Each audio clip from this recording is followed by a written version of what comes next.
1 डिसेंबर हा दिवस जागतिक एड्स दिवस म्हणून साजरा केला जातो। या निमित्तानं आजाराविषयी जनजागृती करण्यासाठी बुलढाणा येथील वैद्यकीय महाविद्यालयाच्या विद्यार्थ्यांनी जिल्हा सामान्य रुग्णालयाच्या प्रांगणात जनजागृतीपर पथनाट्य सादर केलं। एड्सग्रस्त रुग्णांसोबत चांगली वागणूक ठेवा, त्यांना समानतेनं वागवा।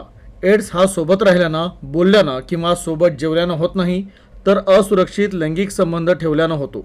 सार्वजनिक सलूनमध्ये दाढी कटिंग करताना नवीन ब्लेडचा वापर करावा, इंजेक्शन सुईचा वापर एकदाच करावा। या संदर्भात पथनाट्याच्या माध्यमातून जनजागृती करण्यात आली। यावेळी माझे आरोग्य माझा अधिकार याविषयी शपथ देण्यात आली। यावेळी वैद्यकीय महाविद्यालयाचे अधिष्ठाता डॉक्टर कैलास जिने, जिल्हा शल्य चिकित्सक doctor Dattatray Birajdar, doctor Bhagwat, doctor Bhusari, doctor Ravindra Rathod उपस्थित होते। तर एड्स जनजागृती कार्यक्रमात वैद्यकीय महाविद्यालयाचे विद्यार्थी विद्यार्थिनी मोठ्या संख्येनं सहभागी झाले होते।